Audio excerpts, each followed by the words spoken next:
I had women saying, well, what do I do to get a guy, Rollo? Like, help me. How do I get it? How do I get the high value guy? I'm 33, 36 years old.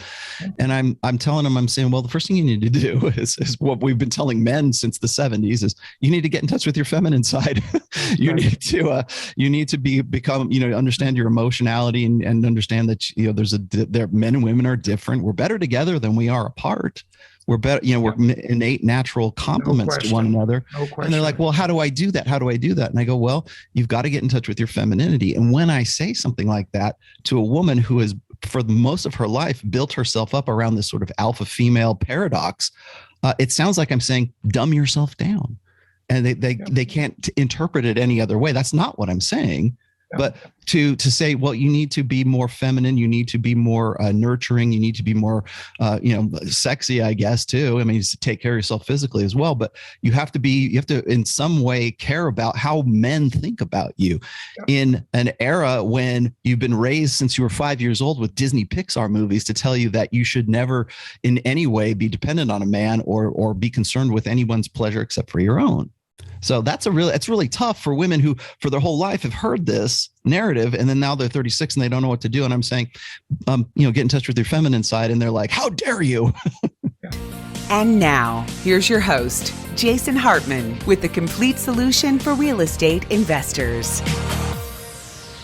It is my pleasure to welcome someone to the show who you probably wouldn't expect on my show, but it is an important topic, and that is Rollo Tomassi. He is the author of the Rational Male series of books. There are 5 books in the series, and he really takes a deep intellectual dive into social dynamics, the dynamics between the sexes. And, this is a hot topic nowadays. So I wanted to have him on the show. Rollo, it's great to have you. Welcome. Yeah, good to be on with you, Jason. It's finally on with you. Yeah, absolutely. And you were at our collective event in Dallas. We heard you speak there and got to hang out with you. And it was really fun talking to you there. So great to have you on.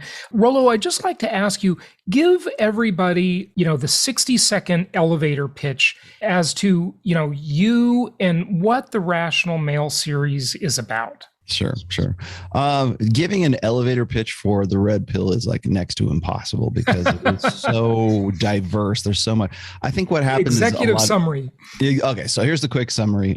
What we know as the quote unquote manosphere right now evolved from the seduction communities of the early 2000s. And a lot of people, such as myself, sort of took the ball and ran with it at that point. And so it's no longer just about like, how do I get a girlfriend? How do I go, how do I get laid in a club or something like that? It's more about intersexual dynamics. There's a lot of subfields to it right now. So it's a collection, not just of, learning how to interact and have social skills with women. Now it is gone from the micro to the macro. And by that, I mean, we go into intersexual dynamics. Now we go into social dynamics that have to do with gender politics, even macroeconomics of, how does intersexual dynamics relate to like investments? How do we form families? You think about and how that impacts the economy, because exactly, Rollo, and I got to tell you, it all is just. I have taken deep dives on my show into the conspiracy, frankly, to either keep people single or if they're married, to split them up. Yep. Think about it. Yep. You double the size of the consumer economy if people are single. They need 2 coffee makers, they need 2 sofas, they need 2 beds, they need 2 of everything, 2 houses, obviously. And if you have them together, they're sharing things. So, exactly. If you're the corporatocracy and you want to double the size of your market, you want to promote movies that split people up. You want to promote a media culture of discontent, right? Because that's going to double your market share, quite literally. Double. Think about it, double. And you go beyond that and you look at the tax impact and the impact on the GDP. I mean, in the 50s, can you imagine? People must have been stressing out. We've got half of our workforce at home raising kids. We could put them to work. Right? We need these women in the workforce, so they're growing the GDP and growing the consumer society. Yeah. And they're obvious, Well, I mean, when you look at, as far as, finishing the elevator pitch here, especially when it comes to like broader topics that are micro related to how men and women actually come together, form families, really is what it comes down to. And then how does that impact really the character and the economy and the society of a particular country? And exactly what you're saying. I was just on with George Gammon. It's funny you should mention this. I was on with George Gammon. We were talking about how I think it's like, is it correct me if I'm wrong, it's Malthusian economics. Malthusian, yeah, that's the scarcity. It's population control, right? Essentially is what it is. And it's no longer, having a war is not the best practice, I guess, anymore to sort of, cut down on excess population. So there's got to be social narratives and social institutions that have the same effect.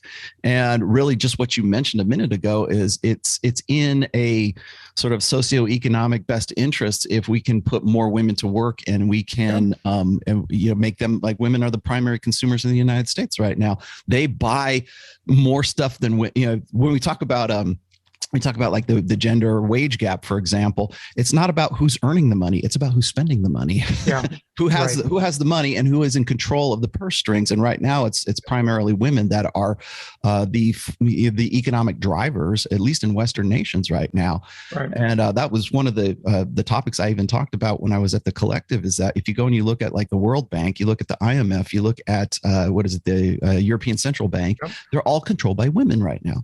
And what does society look like when women control the purse strings and the economics of the World Bank? So clearly you're not just talking about consumer spending, you're talking about big banking. I mean, the IMF, the World Bank, central banks, Europe, for example. I mean, was it Janet Yellen's the Treasury Secretary, right? Right, but that's not a central bank, but she was our central banker a few years ago. If you go and you look at countries like the top, I think that in 16 of the top, Western nations right now, all of those nations, the purse strings and the treasury and everything else is controlled. The economy is controlled by women. So here's the multi-trillion-dollar question. What does that mean? What changes?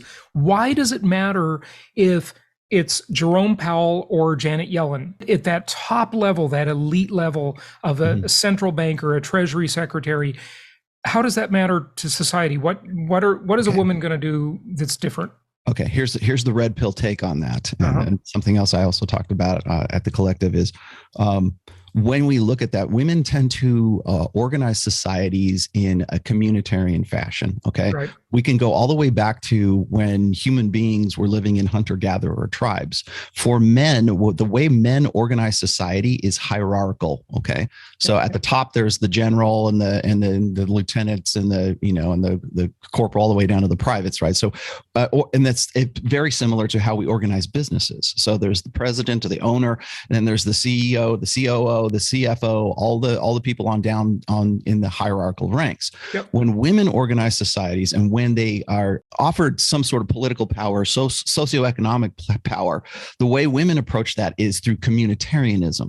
So when we look at like hunter-gatherer tribes, for example, you've got men who go out and they distribute resources or rewards based on performance. I mean, ideally anyways. A meritocracy. So, exactly. A meritocracy. So if, and they've done, there's tons of research on this, by the way, where they will take a group of men and they'll take a group of women and they will give them a limited amount of resources, whatever that happens to be. So for men, it's like, okay, we're going to do this project. We're going to do these things. And at the end of the project, we're going to distribute the resources. And Jim did a better job than Joe did. And so you get $10, and right. Joe, you did pretty good, so you get $5, and Steve and Mike and all the rest of you guys, you get $3, and on down the line as far as like what the performance was rated versus what it is that they contributed to that project. For women, it's much different. They're much more communitarian is the best way I can put it, but it's egalitarianism. So it's like one for you and one for you and one for you and Sue, you're pregnant, so 2 for you, and Joan, one for you and one for you, and it's much more. So here's the question: egalitarian and socialist. Yeah, I think we all agree with that assessment, but is that bad? It depends on this. It's bad in the sense that when women come into a hierarchical organization, such as the American workforce right now, that has been classically based on hierarchy, and women come in and they say, well, I got to be here for 40 hours a week because I want to be more like a man. I want to be in the workforce. I want to be sort of the alpha female archetype. But we need to have pregnancy leave. We need to have childcare here. We need to have like all of these different sort of social initiatives, these things that make being at work that makes more or less makes that company less competitive against companies who don't have that and don't have to worry about that. And they're much more, it does the same mercenary, I guess. Yeah. They're much more masculine in the hierarchy. Right. And so when you look at like companies competing with other companies, capitalism is based on male hierarchies. Essentially, you get a bunch of guys together. We're going to make a car. And we're going to be better. We're Ford, and we're going to be better than Chevy, and Chevy's going to be better than Dodge. And and you're going to be the CEO and on down the line. And we're going to have people who are really competing with other people, because if we don't, then we don't drive society. We don't have bigger and better things. Well, when women come into that situation that's already been sort of pre-established for them, they don't run that company in the same way that, say, the guys who are, Henry Ford or whoever else is putting those companies together to begin with. And so they sort of, when women come into male space, they take over that male space and they turn it into a female space because they want it to be more comfortable. And they don't understand that the competitiveness and the prosperity that company has generated, the most vital element of that was the fact that there was some competition that was going on there. And that competition is really a male hierarchy, dominance hierarchy, put into a business sense. Well, and from a governmental perspective or a political perspective, I mean, what you're saying is that women tend to have more of a collectivist mindset, communitarian, and men have more of a capitalist mindset. And collectivism isn't a total disaster until some tyrant starts running it. And there's always some elite class, and then there's everybody else, right? I mean, that's just ask Joseph Stalin, right? Well, I know I've had this discussion with Robert Kiyosaki, who's very passionate about this, by the way. Oh, I know he is. He's got the Capitalist Manifesto out right now, and so we've had this discussion before. But I always approach things from sort of like intersectional dynamics, so I'm hitting it from that angle whenever I have a conversation with him. But when we're talking about like Marx, he loves to talk about Marxism and communism and everything else, and I'm like, the problem with that, even just having that discussion, is that it's a failed meme. First of all, it's a failed idea. It's a failed concept, let's just say, because when we look at Marxism, when you look at socialism, and when you look at like communism, whatever, it's based on this understanding of what we think human nature ought to be. Right. And it's simply, and we're in the 21 years into 21 and a half years into the 21st century. We have the data. We have the statistics, we have the numbers that show that we're not blank slates. We're not, it's not about social constructionism. It's not, human nature is not what Karl Marx thought it was way back in the mid 1800s. And so it's failed. We've already seen that it's failed because men and women are different. That's another thing. And we don't take into account sort of this evolutionary, biological, psychological differences and natures of human beings. We know we're not blank slate equals. We know we're not, egalitarianism doesn't work. We know that socialism and communitarianism ultimately gets co-opted, or ultimately, like you were saying before, when you have this sort of idealized socialism or communism or whatever, when that's already pre-established, it's ripe for somebody to step in and go, well, this is great, man. It's already done for me. I can just come in here and be the tyrant, because what you're looking at is you're looking at the conflicts. And here's the red pill take on this. You're looking at the conflicts between how women organize society, how women spend money, how women allocate funds, how women redistribute resources versus how men do it. And so when we look at like communist and socialism and communitarianism and how society is organized sort of in this female feminine way versus how men hierarchically in a dominance hierarchy organize society, we can say, well, women are kinder and gentler and whatever. Yeah, but they're less competitive as well. They end up becoming very stagnant, very androgynous, very staid, after a while. And the problem is though that particular way of organizing society isn't diverse enough or isn't creative enough or innovative enough to deal with challenges that might actually, threaten that way of life. Right. So when we look at it from those perspectives, it's very this is from Rollo Tomassi, the guy who's supposed to be a pickup artist, right? Yeah. This is from the guy who's like teaching you game and everything else. But you have to understand the fundamental nature of men and women and the differences. and then extrapolate that into, your personal life, into like, what's your particular value as a man? How do men organize society? How do women organize society? What's the nature of men? What's the nature of women? And how can we go forward and create something better based on empirical evidence now that everybody on Google can find anytime? This whole argument of this, that everybody's born and they're a tabula rasa, right? A blank slate. Nonsense. That is utterly disproven. Is just so false. And no matter how good your PR campaign is, no matter how much media you buy and how much the corporate media promotes this idea, it's simply not true. You're not going to change nature. Okay. I mean, nature, maybe it evolves, but it's extremely slow at that. Okay. So I've always said that it's better to work within the framework, right? It's better to excel within the framework. Don't wish it were easier, wish you were better. Right. Like, don't stop trying to change the human machine and work within that framework, because you'll have a better society. You'll have better relationships. You'll have better, complementarianism, let's just say, between men and women.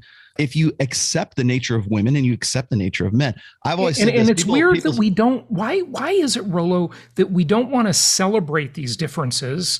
We want to ignore them and act like they don't exist, which is in many ways very disrespectful to people. Like, why can't people be the way they want to be, which kind of the left would argue that's what everybody is entitled to, but not when it's nature. Right. Then it's wrong. Our nature is to exploit and take advantage of those differences when it suits us. And this is both men and women, by the way. I'm not picking on any one particular gender in this sense anyways. The theme of my work for really the past, probably about the last 6 or 7 years, has been calling out the differences between us clinging to 20th century emotionalism and beliefs and just really, really wanting these things to be true. But we're faced with a society and access to information where, a schmuck like me can go on Google and cite sources all day long, and I can connect dots, and people simply don't have counter arguments for the empirical data. So what I'm seeing is I'm looking at a conflict of emotional investments and emotionalism versus empiricism that is inarguable. It's right there in front. Like, what do you have to say about these particular things? That's not just an intersexual dynamics thing. That's also like beliefs and politics and religion and you name it. Okay. So we talked about that sort of broad societal thing, but let's bring it down a little bit to the more personal level if we can. Sure. What is it that at various life stages, each side of the gender spectrum, right? What do they want from each other? Like, what is a woman looking for, at different stages of life? Tell us about that. I mean, I know the answer because I've read your books. You've read the second book. Yeah. But what, just explain that to the audience if you would. And then I want to go to the calculators that we talked about. Okay. Yeah. And I want to share the screen. How valuable are you, Jason? I think people get a kick out of this. Yeah. So first and foremost, what you're referring to is my second book, which is Preventive Medicine, which I honestly think is the sleeper hit of all 5 of the books. But that's just me personally. When I wrote that book, first of all, when I wrote the first book, I thought that was going to be the only book I'd ever write. Right. I wanted to write the book that I wanted to read. And that's exactly what I did. Mm-hmm. And then I had other people saying, Rollo, this is some groundbreaking stuff. I feel like I've always known this, but I haven't been able to articulate it. And I wish I would have known this before I got married, before I moved to before I changed my major and moved to a different town so that I could go to college and facilitate my relationship. Mm-hmm. I wish I would have known this before I had kids. I wish I would have known this before X, Y, and Z, right? Yep. And so that's why I wrote Preventive Medicine, which is based on a timeline. And it's in the most broadest general sense. Okay. I'm very much generalizing in that book. But it's what men can expect from women, at least in Western, actually even more than Western societies, at different phases of women's maturity.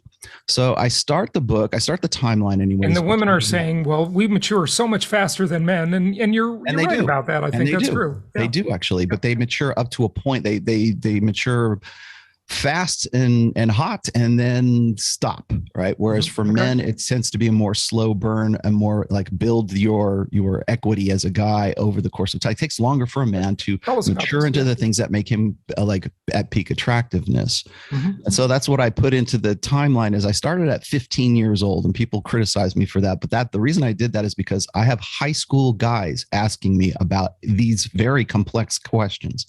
So I started from 15 all the way up to about 50 or 55, I think is what the cutoff point is. So like say between the ages of 18 and 28, that's what I call women's party phase. Women, since then, people have, I've had women call it the hoe phase, right? They go and they want to sow their wild. They're basically following a male sort of sow your wild oats kind of template there. And they, I think on some level of consciousness, women realize that 10-year span in their life is where they're going to be at the top of their game, or they'll be able to maximize their peak agency years, because that's when men find women the most attractive, is between 18 and 28. And it usually tops out at about 23, 24 years old. So I peg women's sexual market value peak right around 23. For men, I peg it at about 36, because it takes longer for men to mature into the things that women find the most attractive and need the most. So it's not just about like how hot the guy is or how, arousing the guy. I make a separation, by the way, between arousal and attraction. So if you ask a woman, what are you attracted to in a guy? She's going to tell you, oh, he's got to love puppy dogs. He's got to love his mom, and he's got to have a good job, and he's got to be funny, and he's got to be intelligent. He's got to be educated, and he's got to, love Disneyland as much as I do. Those are the attractive long-term things. But if you ask a woman what gets you hot about a guy, that's the arousal side of things. So it's like, a V-tape or six-pack abs. He's got to be 6 feet tall. He's got to have a chiseled jawline, and he's to look like a stereotypical, Chippendales dancer.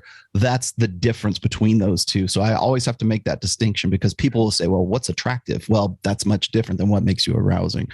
So when I'm talking about those things, for women, men and women have different criteria for what makes them maximally sort of like appealing as a partner, or as just a sex, a short-term sexual partner versus a long-term, relationship partner.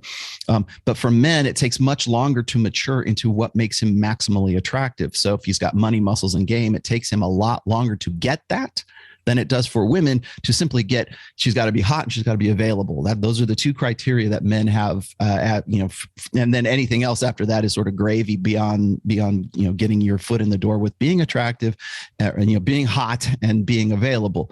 For men, like I said before, you've got to be a much more complete package, and it takes longer for men to mature into that. So the timeline follows women from like, say, 18 or 15 all the way to 50.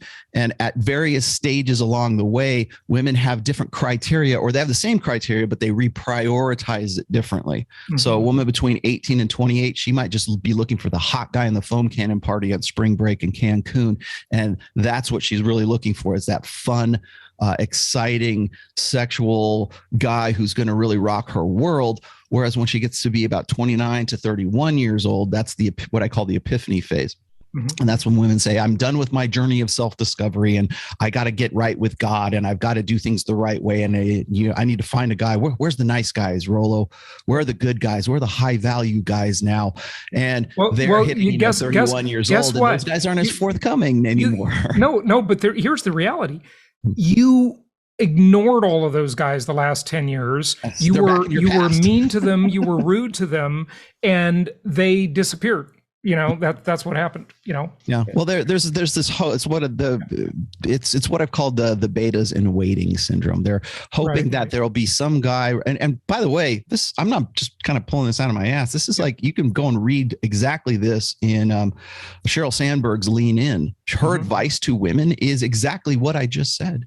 That's amazing. Date the fun guys, date the bad boys, date the hot guys, date the commitment phobic guy, date those guys during your 20s. And then when you get to be, when you get to be 29, like jerks? Every guy says that. Date the jerks, date the bad boys until you get to be 29, 30, 31 years old. And then start looking for a guy who wants to be an equal partner in a relationship.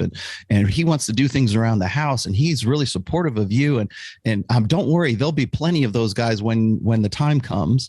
And if you go and you look at statistically speaking, when men and women in Western societies have been getting married later and later and later in life. And lo and behold, the average age of first marriage is exactly where I pegged the epiphany phase. Men get married right around 29 or 30. Women are getting married about 28, 29 years old, at least in the United States right now. And women are having fewer and fewer children, and they're having them later in life. So they're having them like in their early 30s right now, which totally coincides with Sheryl Sandbergian hypergamy. It locks in perfectly with that. And so when people throw rocks at me, I go, don't throw rocks at me, throw rocks at Sheryl Sandberg, because that's where I'm getting this from. And guess what? Facebook and Google and all these big tech companies reinforce it. They'll freeze your eggs because they want you at your desk and your cubicle working for them. They want you to put off childbirth. In fact, they would rather you not have kids at all. And most of the time, the egg freezers don't ever have kids. I'll tell you what has really been frustrating for me recently is like people, because I have people like throw Elon Musk's tweets at me recently, and he's been talking about like the declining fertility rates and how he's an exception to the rule because he's got like multiple wives and multiple kids, everything else. And I'm looking at this, I'm going, this guy is like the peak. First of all, I think he's a beta male, but second of all, he's like peak hypocrisy, because Tesla, and I don't know about SpaceX, but I do know Tesla recently made an announcement that if Roe v. Wade gets turned over to the states, and there's like abortion states and there's non-abortion states, it's Tesla, Amazon, Starbucks, Goldman Sachs, by the way, too, and various other companies right now are offering stipends for women to cross state lines to go get an abortion in an abortion state. And come but back Rollo, that's so complicated because all these companies, they're just under so much pressure to be woke. Okay, but it's Elon is not the sole thing. It's not just about the woke stuff. Like women are want to believe that, but it's in those companies' economic best interest to send you across state lines to go get an abortion. If you have your kid, you've got to pay for maternity leave and maternity leave. You're gonna be distracted. It's all about economics, macroeconomics, right there. There's another red pill manospherean thing that has to do with crossing state lines, or what you were saying before, freezing your eggs, right? You don't worry about it. You haven't found the right guy. It's okay. Focus on your career. We'll freeze your eggs. It's part of your benefits package. It's all a giant conspiracy to lower the birth rate and keep women in the workforce. They want infertile women. Rollo, you know what's so interesting about this is that before the feminist movement, and I'm really talking about, wave 2 and 3, obviously, the first wave was fine. That was necessary for sure. But after that, this constant promotion of the feminist movement, the sort of the complaint was, well, women are under men's thumb. Right. They shouldn't be subservient to men. Right. They should be able to do what they want. OK, fine. Now, guess what? They are now slaves of corporations. Okay, that's what's happened. They're all just slaves of corporations, and these corporations are working them to the bone. They're dying of the same stress-related diseases that men have historically died of. Now women are dying of the same diseases, and it's a very unhealthy thing, but somehow this myth has been perpetuated. It is so strong. It's unbelievable how powerful it is that, you're, like they tell women they're losers if they want to be a mom. Right. I mean, they like guilt trip them into, oh no, you've got to work. You've got to be a career woman. That's the empowered woman. I think everybody should have their own choices and do what they want. But when it becomes this agenda, it becomes a really scary thing. It's just weird. Well, like you've probably heard this before. I actually got into a kind of a heated discussion when I was first sort of getting familiar with Robert Kiyosaki and his staff, because his staff is primarily female. And I will go so far as to say that there's like Nicole likes me, I guess, but like there's people on the staff that really don't like what I have to say. But I think it's primarily because they don't really have any counter arguments to what I have to say. And one of those arguments was that there's no such thing as an alpha female. And they were really upset when I said that. They're like, well, I make my own money and I got career and I got this and I got that's but what you are is you've modeled your personality on that of an alpha male. So essentially what you are is you're an alpha male with female body parts is what you've done. You've become the man that you want to marry. And that's why when women get to be 35, 36, 37 years old, and they're like, where's my Prince Charming? Where's my guy? Where's my turnkey relationship? Where's my high value man that I deserve because I did everything by the book, like what you were just saying a minute ago. Right. We teach these women that to be more masculine, to be in the workforce, to do these things is what makes them, be a strong, independent woman. Yeah. And if you're a mother, if you're a homemaker, if you in any way depend on a man in any way, shape, or form, you're a failure. Yeah, I know. It's absolutely appalling that this has happened to society. But it is what it is. I had women saying, "Well, what do I do to get a guy, Rollo? Like, help me. How do I get it? How do I get the high value guy? I'm 33, 36 years old." And I'm telling them, I'm saying, well, the first thing you need to do is what we've been telling men since the 70s is you need to get in touch with your feminine side. You need to become, understand your emotionality and understand that men and women are different. We're better together than we are apart. We're better, we're innate natural complements to one another.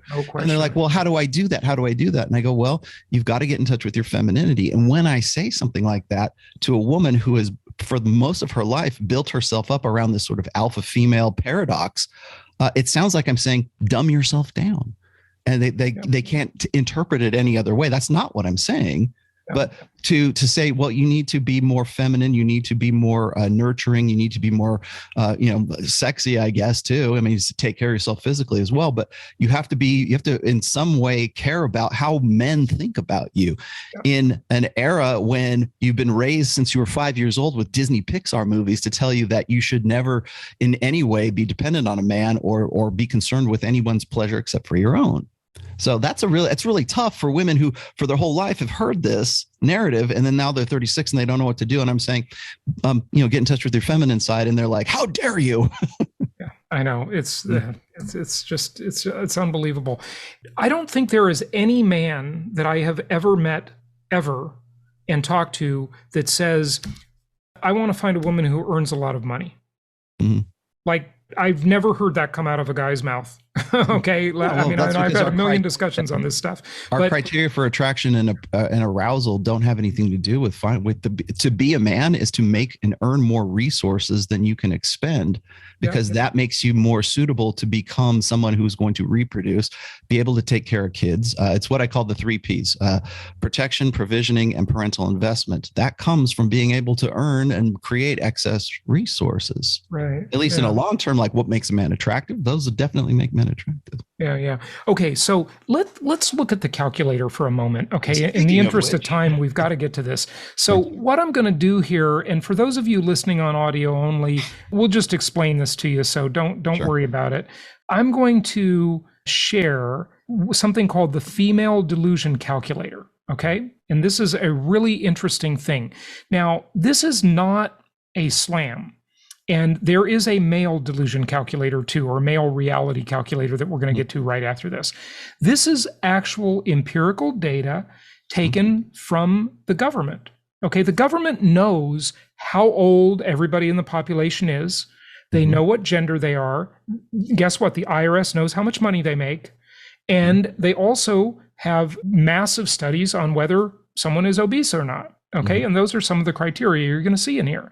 Okay. And again, this is from the US Census and the NCHS. Okay. Now this is women looking for men, but then we're going to do this is men looking for women. This is women looking for men. Yeah. And then we're going to go the other way. We're going to look at both calculators. And I think this will be very interesting.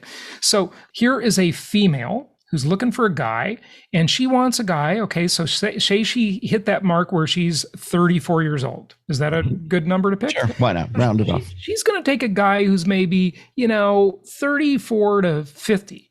50? Okay. Right? Yeah, sure. Okay, so let me explain something here really quick. That's actually a good range because statistically speaking, and you won't find this this is in the GS General Survey studies, women tend to be more attracted to and marry men who are anywhere between 3 to 7 years older than they. Oh yeah, that's obvious. We all know that. Yeah, absolutely. So now what's interesting is there's a checkbox to exclude married men.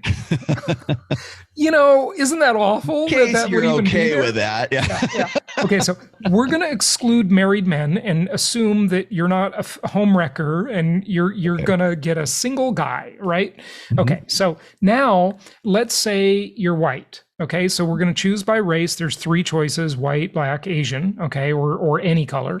And so we're going to say, you're looking for a white guy, right? Now, his height, minimum 6 feet. Should we go down a little bit? Let's just open it up. Let's go 5'11". Okay. Let me this is the fun part right here. Okay. So because the average man is like 5'9", I think, right? Well, if you look at dating data on, like, say, Tinder, Hinge, Bumble, right, women will, because you can put in criteria in those dating apps. Okay. Yep. 6 foot tall is usually where women put their like, nothing lower than 6 feet tall will be acceptable. However, let's go with 5'11", because the average height of the American male is 5'9". Yeah. So this is a tall guy. 6 foot tall, then you're getting into very rare territory. Right. Exactly. Okay. So now, should we exclude obese? Sure. Why not? How many women do you know who really go out and seek out fat guys? Are there any, like, big, if beautiful obese, men dating sites? Maybe they would, right? Okay. Yeah. So now, income, minimum income. How much do we want this guy to earn? And I'm all into inflation, right? So we talk about this a lot. I don't think $80,000 a year is very much money anymore. No. Do you know what the average income of a single man is in the United States? No, I don't. Households about $46,000 is $46,000. Okay. Couples wise, it's about $56,000, about $10,000 more per year. Okay, so we're going to put that this woman wants a guy who makes at least $80,000 a year, and now we're going to click the button that says what percentage of the population is this guy? Yeah. So this is a guy that's not married, white, at least 5 inches 11 tall, not obese, and earning over 80,000. There's only 5 criteria here, folks. It's not like there's a big long list. Okay. So here's the probability. And this is quite literally empirical data that says 0.95% of the population. Less than 1%. Less than 1%. Meet your criteria. So what should we do? Let's go back, and then we'll get to the male reality calculator here in just a sec. But let's just go back and let's make this a little easier. Okay? Let's say the guy only has to earn $65,000 a year. Okay. That's still high for a single guy, but that's fine. Okay. Well, not if he's 34 to 50 years old. True. This is not a guy in his 20s. You would expect him to make more money if he was in that age demographic. You're right. Yeah. I mean, $65,000 for a 35-year-old guy, you better be making that much. Should be about that. Yeah. Okay. Economically attractive. So all we did here is lower the income by $15,000 a year. Okay. Now, how many do we get? And this is empirical data. We get 1.3% of the population. This is not, is he funny? Is he, whatever else rocks your world, right? This is just your, and it rings. You get you get 5 cat food bags or kitty litter bags. It says you are a cat enthusiast. Hilarious. Okay. So I think Eric Clary had a hand in that. Just saying. Yeah. You know what? Let's check one more thing, Rollo. I want to do this because this is how far society has fallen. Let's uncheck the exclude married. Mm-hmm. Let's say you're willing to find a married guy and ruin the marriage. Mm-hmm. Okay, let's exclude that. Okay, which I can't believe is even a criteria they allow here, but we'll do it. Sure. Okay, so now we only have 4 criteria. White guy, 5'11" or more, not obese, earning at least 65,000. It's 6.2% of the population if you'll wreck a home. Okay, 6.2%. Still a small number. Got 3 cats. You're an aspiring cat lady now. Okay. You can wreck a home and be an aspiring cat lady. Now here's the real test, though, because what eliminates a majority of the candidates is the obesity. because you have to remember that 75% of the US population is overweight. And for men, 35% are morbidly obese. Okay. So that's what limits most of this. Let's uncheck the obesity thing and let's make it literally 3 criteria. So where'd that go? Oh, we got to go back. You got to go back. Yeah. Okay. So now we're going to uncheck obese. So you can have. Do you want to put the married back on? Yeah. Okay. So you're not going to wreck a home, but he could be obese. Okay. So let's find out how many of those there are. And only 65,000 a year, 5'11". Okay. So 2.3% of the population. Yep. Wow. With those other criteria. That is nothing. And this is unbelievable how small let's try one more experiment here. Okay. Go back real quick. Yeah. Oh, yeah. There you go. Reset. So, Okay. So keep everything else. We'll go with white. And then if you go and you take the height down to about 5'9", because that's the average height of the American male. It's 5'9". Exclude. Well, actually, let's leave obese in there because we're trying to broaden let's broaden trying to get some more selection. Let's get some more depth in the field here, right? Okay. So here we go. Now, my ideal man, this is a woman looking, right? Not married. Your probability, okay, here's your criteria. Not married, white, at least 5 feet 9 inches, and earning, he could be any weight, doesn't matter on weight, earning at least 65,000 a year, which I hardly think anybody thinks is a ton of money. That's only 4.1% of the population. Yep. And 7% of the white population. So the delusion score is 3 cat litter bags, aspiring cat lady. All right. Yep. Let's do equal time. Let's look at the male reality calculator. So this is what men are looking for in women. I'm glad they did this too, because there's a lot of guys who want like their virgin bride and this hot girl and everything else and what they think they deserve. Good luck with that. Yeah, you're not going to get it. So now let's see how delusional men are. Okay. You got 2 guys talking to you here. How delusional are men? And what their expectations are? What do we want in a woman, Jason? So what age is she? So say this guy is in that other age group. Say that guy is like 34 to 50 that she was looking for in just a moment ago. Okay. So the age. Same cohort? So no. Can't be the same. Most guys go for younger women. That's why I was so let's say 25 to childbearing, kind of what's commonly considered. We'll go 25 to 35 years old. Is that Sounds good? 10 years. Good. Okay. Exclude married. Okay. And what about single moms? Okay, single moms is what's going to skew the average. But you can let's do our ideal first. First time we'll exclude them. Okay, so no kids and not married, a single woman, and we'll do. I'm good with any, but if you want to keep it white, we can do that. Yeah, well, we were doing the other one. Yeah, that's fine. Now height. What do we do there? Average height of women, I believe, is 5'4", but so I would start right around 5'4", and I would go as tall as, say, like most women don't want a guy who is shorter than they are.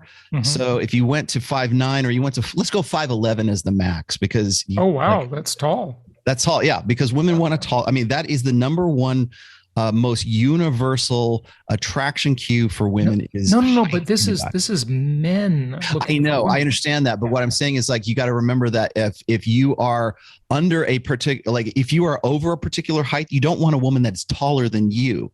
So the average height of women is probably about 5'4", I believe, in the United States. But like the maximum, you'll notice that the maximum height is here. In the other one, it is like the minimum height for guys, because women tend to have height as one of their primary attraction cues in dating apps and stuff like that. Yeah. You know what, Rollo? I think this probably should be about 5'8", if you ask me. Okay. Well, let's do that, because average height of the U.S. male is 5'9". So you don't want her any taller than the average guy, right? Okay. Right. Okay. So this is this is 25 to 35 years old, not married, not a mom, white, 5'4" to 5'9". Oh wait, you got to do exclude obese there. Exclude overweight or obese. Okay. So exclude those, just like before. Now, minimum income. The guy doesn't care. Okay, but he probably wants her to have a job, right? So she, to know she's responsible enough to have a job, right? So we'll make $30,000 minimum. Click that little check box over there, This and that'll one? be the maximum. So what's the maximum you want to set it at? Oh, like in other You don't words, want her to earn more than X amount. Oh, good point. So maximum, let's go 60,000. Okay. So she makes 30 to 60,000 a year. Okay. All right. How many women fit this description? Meet the bill. Yeah, fit the bill. You males need to come down to reality here, okay, in your expectations, okay? Now, by the way, this does not say, are you attracted to her? Is she good looking? She just is a certain height, weight, et cetera, right? Mm-hmm. Okay, so. Not married, no children, white, not overweight.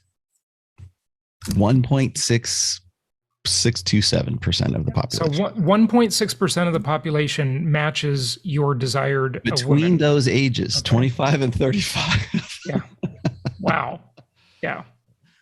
Black pill doomers, like the MGTOW community, the guys who are just like, incels who are just like hate on life, they'll use this and go, see, there's no reason to do it. Yeah. But this one, instead of aspiring cat lady, it's aspiring bachelors. 3 red pills. Yes. Yeah. So Rollo, do you want to tweak any of those? But I mean, let's do one more. Let's do one more, folks. Okay. Well, let's tweak it a little bit more. So what should we be tweaking? Go back. Let's reset. We're out of it now. Here, let's go back. Okay. So what's the age? Let's broaden the age group. Let's go 18 as the youngest. Wow. Just because that's adulthood. Okay. Let's just so we got an idea between a certain age. It's not like, we're going to. I mean, look, ideally any guy is going to say, under 30, if he wants to have kids, would be ideal. Right. Okay. Or maybe because what should we put in here? I would leave it at 35. I mean, because at any time, really at any age after 30, I believe women's chance of conceiving and carrying a child to term drops precipitously. But let's err on the side of being, let's be a little bit. But what if we don't like that? And what if we think that's unfair to say that, Rollo? You shouldn't say that. No. Wait. This whole could the reply be trust the science? It could be. You don't even need the science. Trust the statistics. That's all this is. It's based on research. Look at it. Again, it's Census Bureau data. It's GSS data. It's national healthcare data. Yeah, I'm talking about the science of childbearing. Yeah, exactly. So, I mean, if you go and you trust the science anyways, but I mean, you can, there's lots of research about this. When it comes to your vaccine and global warming, you better trust the science. Yeah. Yeah. Okay. Do we want to open up the race to any race? Well, let's keep it the same race because that's where we started. Okay. And let's keep the height the same. Okay. Yeah. And overweight, obese. Nobody wants a fat. Okay. And the income's the same. Okay. So she's not going to make more. But now all we've done is tweak the age. We broadened the pool. A lot. We opened the age up. There we go. Almost 3%. It's 2.85%. That's still nothing. It's unbelievable. I love this. Roughly 1.13 million women in the United States meet your ideal woman standards. Compared to 320 million people. That's like a needle in a haystack. Okay. Yeah. Good luck finding her. And they're all on OnlyFans. Yeah. It doesn't mention she might be morally bankrupt. It doesn't mention a million other things. Home wreckers, right? Yeah. That's unbelievable. Well, Rollo, clearly there is a problem here. Mm-hmm. What are people to do? And let's wrap up today with this, and we can talk more, but another day. Okay, so let's see if I can. What's the prescription? A little bit of optimism here. Yeah, what's the prescription? I don't deal in prescription. I deal in descriptions. But occasionally people ask me this question, like, "What do we do? Wait for the meteor to come and crash into the earth." I think that it's probably a little bit more we can think of things a little bit more optimistically when you can do things to maximize your chances to actually get with that very slim margin of women out there who would meet your ideal standards. The other thing is lower your standards, and most people will do that. It's one thing to say this is my ideal. It's another thing to say, well, she'll do or he'll do. Yeah. And I think that for men, we have men have a much as much as women would like to preach the opposite, men have we tend to be what's known as opportunistic breeders, right? We will take, nobody's ugly after 2 a.m., right? If it's available, and she meets the minimum criteria, most guys will hit it, right? For women, it's different because women's mating strategy is based on quality, not quantity. So women, especially today, believe that they are entitled to the high value man. Like we were just, for the female delusion calculator, and nothing but the best will do. And if you want to know why marriage rates are at the all-time low right now, since they started recording marriage rates back in the 1848, I think, we are now at 5.1 persons per 1,000 in the United States that are married, which is the lowest it has ever been. Divorce rate, by the way, is also low because no one's getting married. And all of this, if you can trace all of this back to the sexual revolution and the advent of hormonal birth control, which is unilaterally controlled from, more or less by women. Mm-hmm. So we have to go back and look at all of the changes that have happened societally from a gender specific perspective from about 1965. Because that's when the pill was invented, and that's when the sexual revolution happened, and then the boomer generation and summer of love, and the 70s and disco and swingers and key parties and all that good stuff. And then so now here we are, sort of 3 generations since then. We're the product of all of that. So how do we course correct? Well, I would say the first thing we have to do is we have to be a little bit more realistic, look at stats like this and stop thinking about things in immediate terms and thinking seeing the forest for the trees. It's what Robert Greene calls thinking grand strategy versus thinking tactically. And he's been on the show a few times too. Oh, really? Yeah. I absolutely. There's 2 people I would be starstruck by if I was ever on the same show with them. Robert Greene is one, and Gad Saad is another. Okay. Those guys, yes, most definitely. But I love Robert Greene's take on. And by the way, he's written all those books. Power and all of those books. War. What is it? Art of Seduction, that kind of stuff. He's really a great thinker. I think he's one of the great minds of this era. You read his stuff, and it's just a whole history lesson. It's amazing. Dots. Yeah. Yes. In 33 Strategies of War, he talks about the difference between strategic, grand strategic theory is thinking versus winning a battle versus winning a war. Right. So when women are looking for the ideal guy, they'll go on Fresh and Fit, or they'll go into the calculator and they'll type in, this is what I want in a guy, and nothing else will do. Well, the problem is we were just talking about this before. We teach women to be the strong, independent, archetype, trope right now, and nothing else will do. So only the best will do. Well, the problem is that leaves women who are, unmarried in increasing numbers. The fertility rate drops, marriage rate drops, forming families drops. Now, it might work great for corporate interests, like we were saying before, but the problem is that until women become more realistic in their attraction, because it's not in women's sort of biological evolutionary best interests to take a guy who is substandard and reproduce with that guy. That's in their evolutionary memory.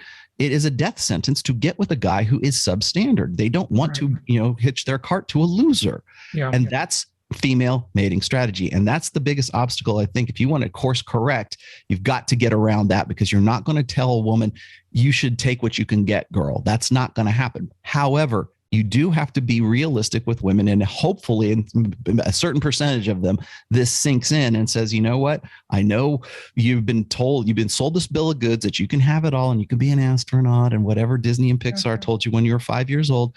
Great. However, you need to think in terms of grand strategy as opposed to thinking tactically. So you have got to, I tell my daughter the same thing. My daughter is 24 years old. I tell her the same thing. I said, look, you're at the top of your game right now, but you need to start thinking about the future. You need to start thinking about, do I want to be a mother? What do I want my life to look like when I'm 34? Because the landscape in 10 years is going to completely change. For me to say that, I sound like this misogynist ass. For even, judgmental for saying something like that. But men have to, especially fathers, have to risk that judgmentalism and be more judgmental. I think really everybody, society needs to be more judgmental and fearlessly, unapologetically more judgmental, because you're going to have more cases like Tinder swindler, women going, do a whole documentary on something like that on Netflix, which could have been avoided had a father, a brother, a strong, conventionally masculine man come in and say, no, you're not doing that. If you can do that on a societal level where you say, look, here's the facts. Here's the reality. The guy you want to get with represents less than 1% of the population. So if you're going to think in terms of grand strategy, you better take that into account before you start like planning out the rest of your life. Yeah. Rollo, by the way, I want people to have some context about you and know you have been married for quite a long time. You have a daughter who I believe is 21. You have a 21-year-old daughter, right? She's 24. 24. I've been married in July, I'll be married 26 years. Okay, so you've been married 26 years, you got a 24-year-old daughter. So it's interesting, that you're out there talking about this stuff, right? And, because you live in a home, or at least lived, if your she's probably out of the nest now, but nowadays you never know. They stay for a long time. Yeah. Well, she just finished her postgraduate at UNLV, so she's got a master's degree right now too. She's done very well for herself. She's a pageant girl. She's she's done everything by the book. She's Rollo Tomassi's daughter, put it that way. Okay, so this is a great point. And before you go, and you alluded to it earlier, but I have not heard the word yet today, hypergamy. Okay, so what I thought about when you told me your daughter got that was a master's, you said? Mm-hmm. Yeah, when she got her master's. Now, tell us what hypergamy is and how women always need to marry up as an evolutionary strategy, right? Sure. So now your daughter needs to find a guy who has a PhD. If you're putting it in the if you put it in socioeconomic terms, then yes, that would be true. However, hypergamy is a lot more than just more than about economics. So I get it. So what hypergamy is, and let me just, as briefly as I can put this, hypergamy is a term that was coined by a sociologist back in the 50s. And I don't know his name escapes me right now, but he was studying the caste system in India at the time, like the hierarchy.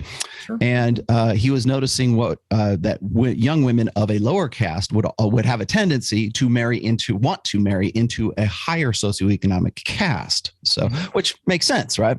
And so he called this hypergamy, this tendency for a woman to marry up.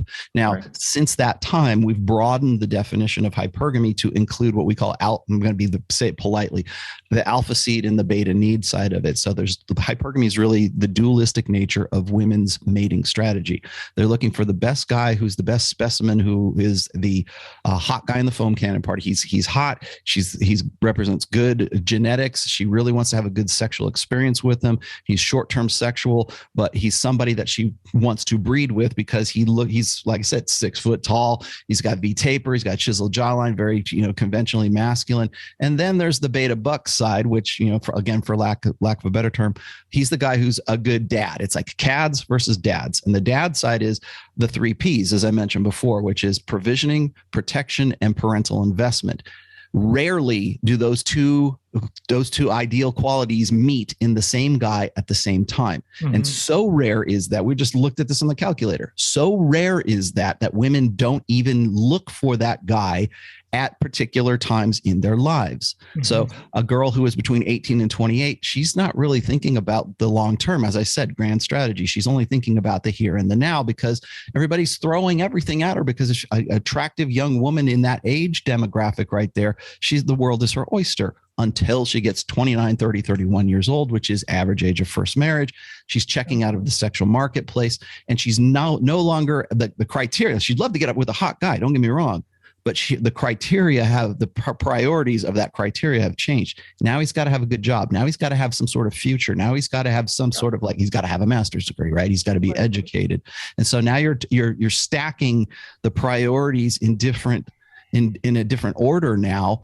They're still important. Maybe looks is now 2 on the list or 3 on the list, but he's got to love his mom and he's got to want kids and he's got to have a good job and he's got to be a good bet for the future. That's going to be different than when she's like, say, 18 and she's just like, let's go. It's spring break. Let's go. Right.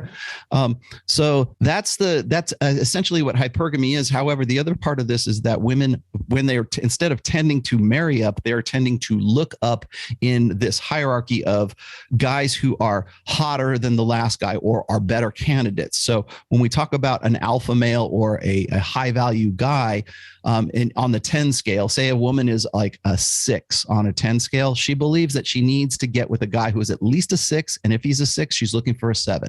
She would much rather get with a guy who's an 8, 9, or a 10, of course, if she could do that. But women are always looking up the sexual market value scale for men, because they have what's known as an attraction floor. They can't get with a guy who is beneath them. They like I pointed out this way: is a woman cannot look up to a man who is her equal. She has to look up to a guy who is above her, at least, whether that's socioeconomically, that's status wise, that's looks wise, that's, look at all those criteria. He's got to be better than she is. If she's a 6, he's got to be a 7. And women who are a 6 believe that they should get with a 9 because all their girlfriends on Instagram are getting with guys who are, they're living their best life all the time, and they look like they're living on vacation all the time now. The fake life. Yeah, exactly. So you've got women who are looking up that scale, and then you get to what's known as the 80-20 rule, which is 100% of women want to get with the top 20% of guys. Mm-hmm. And the 80% of guys who are deemed as quote unquote unattractive, they don't even figure, they're invisible. They don't even factor into that. And even the guys who are the 20%er guys, they might do. And then of that 20%, 4.5% of those guys end up being the guys who are attractive and hot enough for women to actually want to initiate something with them to begin with, like whether that's on Hinge or Bumble or Tinder or whatever else it is. So you can see hypergamy played out in the dating market statistically, research wise. You can see how women, like with their preferences and what they're looking for when we're gathering data from like Match.com or Tinder or Hinge or Bumble, hell, even Pornhub. If you go and grab those statistics and look at what the mating habits of, like, say, Western nations are, you can see hypergamy played out and proven statistically and empirically. Now, for men do not have an attraction floor. As I said before, they tend to be, scattershot with our mating strategy. It's unlimited access to unlimited sexuality. And what I mean by that, if you don't believe me, all you got to do is ask. Let me ask you this. I'll ask you this question. Why is it that porn is free, 4K streaming, and ubiquitous right now? Right. Because it satisfies unlimited access to unlimited sexuality, at least vicariously, anyways. And novelty. There's exactly. Well, that's unlimited access to unlimited sexuality. Yeah. And so men don't have that attraction floor. So a guy who is a 6 would very much like to get with a 7, 8, or a 9, or whatever, if he could, but no one's ugly after 2 a.m., right? So a 5 or a 4 might do in a pinch. You might be slump busting, but there's no attraction floor for men. Whereas for women, from a biological evolutionary perspective, they're looking for at their, like, hypergamy never seeks its own level. It's always at its level or it's above. Or above. And it's there's a lot of wiggle room for men, because it's like, I want to have that sexual experience, because men are opportunistic breeders. So that's, in a nutshell, that's kind of like hypergamy versus like men's mating strategy versus women's mating strategy. And it's sort of obvious, right? I mean, women are the choosers. And that's why there's so much written about it, and your work and all of the others in your field, because women make the choice. They pick. Women are the evolutionary choosers. Men perform, women decide. Yep. Yeah. What's that saying? Men perform, women select. Women decide. Right. And what's interesting about it too is women just kind of have to show up, but a man has to earn it. He has to do something with his life. He has to make an actual effort. Now, men must become, and women just are. Right. Yeah. Yeah, that's really quite interesting when you think about these dynamics more deeply like that. But it makes sense from just a biological standpoint. I mean, women have very few eggs, so they have to protect the choice of them. There's a timeline with pregnancy, obviously. Men can just go out and keep spreading their seed, right? Mm-hmm. And so that's why the dynamic is so different. It's just so vastly different. And that's why hypergamy has to exist, because women have a scarce resource. Yep. And we're in a society that tells us we're all the same. Yeah, what a myth. Yep. Yeah, it's a total myth. Rollo, give out your website. Tell people where they can find you. You can find me at therationalmale.com. That is my blog. You can also find me. I do a live stream at the very least once a week on YouTube. It is The Rational Male. I'm usually on 1 p.m. Pacific, 4 p.m. Eastern time. I have 5 books in the Rational Male series, which are all available on Amazon. Just type in The Rational Male and you'll find all 5 of them. The most recent one is The Player's Handbook, where I get into sort of the nuts and bolts of like social dynamics. And it's not a how-to book. It's a why it works book. Yeah. I also do Rule Zero, which is our panel show, which is on Saturdays at 11:30 a.m. Eastern. And we sort of pass that around. And I want to share with people how big a deal Rollo is. I mean, his original book, I'm looking at it on Amazon now, The Rational Male, has 5,800 reviews. Mm-hmm. Okay. I mean, how many books do you see with almost 6,000 reviews? His audio of that book, or a different book, has 1,500 reviews. I mean, these are 5-star reviews. The volume 3 in the series on audio has 1,326 reviews.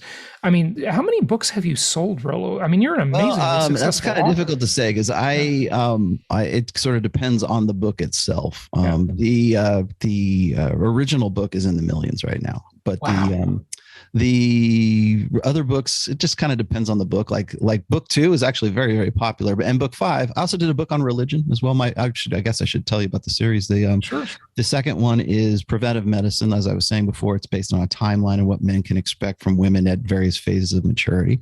Then there was Positive Masculinity, which is book 3. I wrote that because I had so many guys asking me like, oh, when should I give my sons your book? And I'm like, don't raise your kids right. If you go and set an example, but they wanted a book on red pill parenting. And so I gave it to them. And I talked about social issues. Positive Masculinity is really more about social issues. And then raising kids. And then I did Religion, which was a 3-year project that I put more time and energy into that book because I did intersexual dynamics in perspective of belief, religion. It's not bashing religion, and it's not. If you're an atheist, don't think that it's going to reinforce your take, and if you're a religious person, don't think it's going to reinforce your take. Everything I do is always objective. I do my best. I have what Gad Saad says. I have an obligation to objective truth, and that's what I try to present in all my books. And then, of course, the 5th one is The Player's Handbook, which is like why social dynamics work and like how people always wanted to say, what's the best book on game, Rollo? I'm like, I don't know. I guess I better write it. So that's really what I did that one. Which, by the way, let's just talk about that for a moment. So the left and the feminist crowd has been quick to bash this idea of, men studying this stuff is, it's evil. These guys are, trash. And certainly there's no question there's a lot of trashy guys out there, learning these things, right? But how many women in the tens of millions, if not a couple billion, have had over and over again the experience of, they know this guy, they like this guy, they so wish he would make a move. Mm-hmm. Like they're just waiting for this guy to make a move. And, he doesn't have the confidence. He doesn't know what to say. He doesn't think he's funny, whatever it is, right? He's oblivious. Yeah. Or he's just oblivious. Mm-hmm. And they want him to strike up a conversation to get the thing started. I mean, how many women have spent hours getting ready to go out at night, right? Or to go to some social event. And it's like, no guys approach them. And they're just devastated, right? And this is why this is good for women. Okay. This is, women need men bettering themselves in all ways. And one of those ways is social skills. So, what do you say to that? Because you've heard all the criticism. Just to let you know a couple other statistics here. I've been doing this for 20 years. I started my illustrious when your daughter was 4. Exactly. Yeah. In 2002, I started working on, I started involving myself in the seduction communities at the time and the forums and everything. Now, I was married back then, so I was not going out there and being anybody's wingman or anything. But I was 6 years married. Yeah. I was in a unique position because I worked in casino marketing. So I was doing promotions. I was always out in the clubs. After that, right around that time, about 2004, I got into working in the wine and spirits industry. And so I was doing promotions for that. So I'm always out in the field. I'm kind of like, like Diane Fossey or Jane Goodall, I'm like watching humans, what's the male going to do with the female now? Like that. Right. So I'm taking mental notes.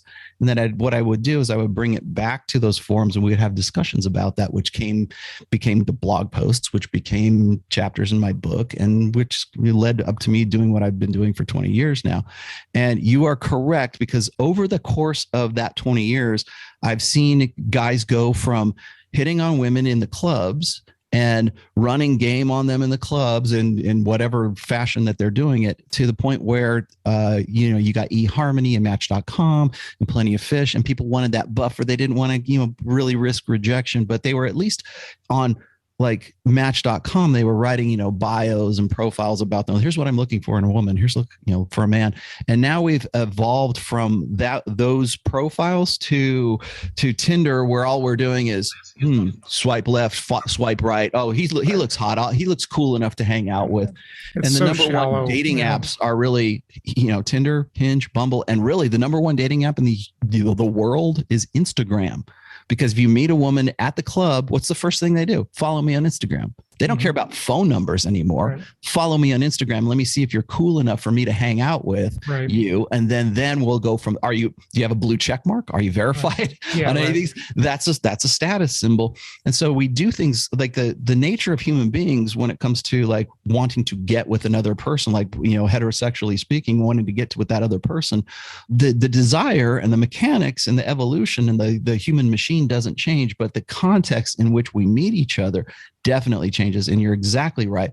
Most women, their number one complaint is guys don't approach. I go to all this trouble and I'm in the clubs, and there's very few guys there in the first place. And the few guys that are there have the sack to come up to me and ask me out on a date. And they would say that, the number one thing they want is it will be so refreshing for a guy to actually do an approach. Now, the problem is most guys are scared shitless to do that because they're afraid of a sexual assault, or sexual harassment. They're afraid that they're going to blow it. They're afraid of rejection, really, more or less. But also there's an additive to that now, which is Me Too, and they don't want to. Only hot guys are allowed to approach. Average guys are not allowed to approach, because if they do, then it's a hate crime, right? Then it's like misogyny. Then and so they simply say screw it. I know that's what's interesting. Like I always kind of have this funny idea in my head. I mean, Harvey Weinstein, for example, he's gross, right? I mean, I hope,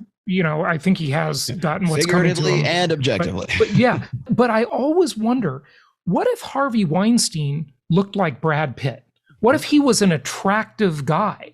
Like, would that have ever happened, right? Would anybody have ever said, oh, he did all these bad things? What if he was attractive, right? Isn't that discrimination against ugly guys, right? Yes. Like Harvey Weinstein, right? It's just sort of interesting. Like when you think of it empirically like that and you take the emotion out of it, that's just the way it is. It's very unfair. Women, here's what's happened. Remember we were just talking a little while about like what do societies look like when women organize societies? What does it look like when women control the purse strings or the economics of that society? The other thing you need to ask is what does the sexual marketplace look like when women are the ones who are deciding what is correct and what is not correct?